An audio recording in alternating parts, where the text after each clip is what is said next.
আমি ব্যতিক্ৰম পৰিয়ালৰ পৰা আন্তৰিক কৃতজ্ঞতা জনাইছোঁ।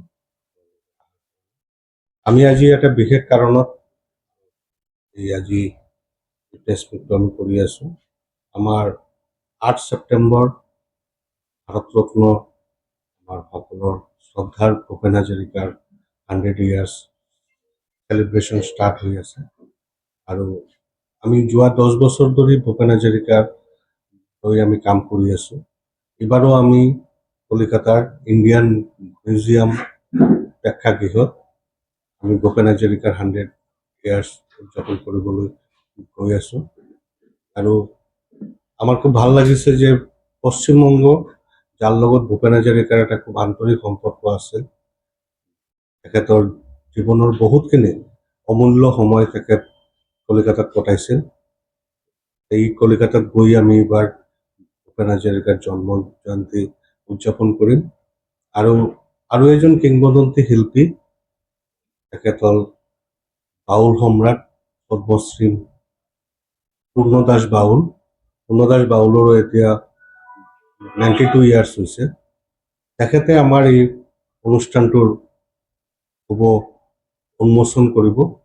তেখেত সাধাৰণতে কোনো অনুষ্ঠানত আজিকালি নাযায়, কিন্তু যেতিয়াই আমি ভূপেন হাজৰিকাৰ নাম কলোঁ তেখেতে এক কথাত ৰাজি হ'লে আৰু পশ্চিমবংগৰ তথা ভাৰতবৰ্ষৰ প্ৰখ্যাত শিল্পী শ্ৰীকান্ত আচাৰ্য, লোপামুদ্ৰা মিত্ৰ, দোহাৰ ব্ৰেণ্ডকে ধৰি আমাৰ অসমৰ শিল্পী জয়তী ভট্টাচাৰ্য তেখেত আজি আমাৰ লগত আছে।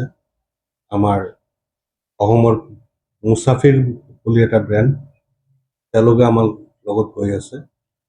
বৰাকৰ প্ৰখ্যাত শিল্পী সৰ্বাধীন ভট্টাচাৰ্য, মুম্বাইত এতিয়া বসবাস কৰা আমাৰ অসমৰ শিল্পী অনুভূতি কাকতি গোস্বামী আৰু কেইজনমান শিল্পী আমাৰ লগত সেইদিনা অংশ ল'ব। তাৰ ভিতৰত আছে চন্দ্ৰিমা ভট্টাচাৰ্য, দিব্যেন্দু দাস বাউল, কাশ্মীৰী কাকতি মল্লিক, মিথুন ধৰ, তেখেতে সকলে জুনিয়ৰ ভূপেন হাজৰিকা বুলি কয়। এইখিনি শিল্পী আমাৰ এই অনুষ্ঠানত অংশ ল'ব। আমাৰ ডলি ঘোষ তেখেতৰ লগত ভূপেন হাজৰিকাৰ খুব ভাল এটা সম্পৰ্ক আছিল, তেখেতো অংশ ল'ব। আটাইতকৈ ডাঙৰ কথা ভূপেন হাজৰিকাৰ লগত সংগত কৰা দুজনক আমি পালোঁ। তেওঁলোকৰ হ'ল গৌৰ পাল আৰু সৰজ বৰুৱা। তেওঁলোকৰো বহুত বয়স হৈছে, কিন্তু তেওঁলোকে আমাৰ এই অনুষ্ঠানত অংশ ল'ব বুলি আমাক কনফাৰ্মেশ্যন দিছে। আৰু প্ৰতি বছৰ ভাৰতৰত্ন ডক্টৰ ভূপেন হাজৰিকা ব্যতিক্ৰম ইণ্টাৰনেশ্যনেল এৱাৰ্ড আমি এটা দিওঁ। আমি প্ৰতি বছৰেতো দি আহি আছোঁ। এইবাৰ এই সন্মানিত হ'ব আৰু এজন প্ৰখ্যাত শিল্পী, তেখেত হ'ল হৈমন্তী শুক্লা। হৈমন্তী শুক্লা আমাৰ এই অনুষ্ঠানত অংশ ল'ব। তাৰ উপৰি আমি 100 জন নবীন শিল্পী, আমি 100তম জন্মবাৰ্ষিকী উপলক্ষে 100 জন নবীন শিল্পীক দি আমি এটা উদ্বোধনী সংগীত তাতে পৰিৱেশন কৰিম। তো আমাৰ খুব ভাল লাগিছে। আমাৰ কলিকাতাৰ পৰা আমি যিখিনি সৰ্বস্তৰৰ মানুহৰ যিখিনি সহযোগিতা পাইছোঁ আৰু বিশেষকৈ কলিকাতাত থকা অসমীয়া এছ'চিয়েশ্যন, অসমৰ বহুত মানুহ কলিকাতাত আছে, তেওঁলোকৰ বহুতকেইটা এছ'চিয়েশ্যন আছে। মই গোটেইকেইটাৰ নাম এই সমূহতো লোৱা সম্ভৱ নহয়, কিন্তু তেওঁলোকে গোটেইকেইজনী আমাৰ লগত অংশ ল'ব। আৰু আমাৰ যিটো উদ্দেশ্য যে আমি যি যাত্ৰাটো বাংলাদেশৰ পৰা ষ্টাৰ্ট কৰিছিলোঁ 2016 চনৰ পৰা, যোৱা বছৰ আমি এইটো ত্ৰিপুৰাত পাতিলোঁ, এতিয়া আমাৰ পশ্চিমবংগ। আমাৰ উদ্দেশ্য হ'ল ভূপেন হাজৰিকাৰ যিটো আদৰ্শ, ভূপেন হাজৰিকাৰ যিখিনি কালজয়ী গান, এইখিনি নতুন প্ৰজন্মৰ মাজত আৰু লৈ যোৱা আৰু উজ্জীৱিত কৰা, আৰু লগতে আমাৰ অসম তথা উত্তৰ পূৰ্বাঞ্চলৰ নামটো আমি আৰু গোটেই আমাৰ সংস্কৃতি প্ৰেমী ৰাইজৰ ওচৰত লৈ যাব খোজোঁ। এইখিনি আমাৰ ব্যতিক্ৰম এইটো প্ৰয়াস।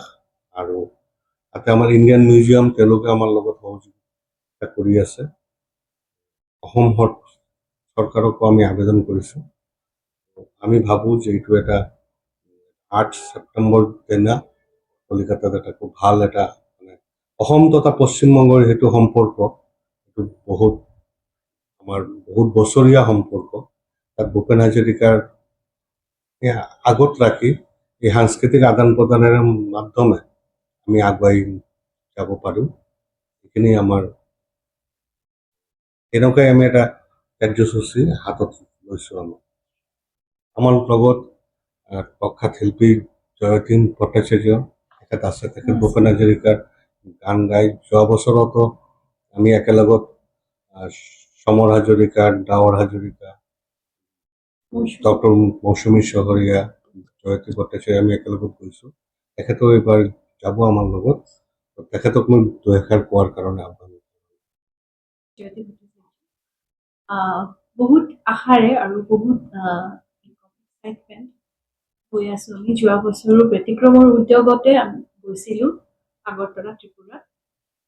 এইবছৰো আশা ৰাখিছোঁ অনুষ্ঠান মানে ভাল হোৱা, মানে এইটোৱে বিচাৰিছোঁ, আপোনালোকৰ সহযোগিতা আৰু আশীৰ্বাদ বিচাৰিছোঁ।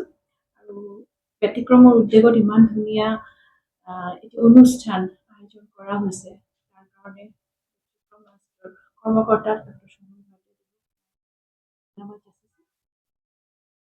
সুধা কণ্ঠৰ গীতেৰে আৰু সুধা কণ্ঠৰ আশীৰ্বাদেৰে যাতে আমি আৰু আগুৱাই যাব পাৰোঁ।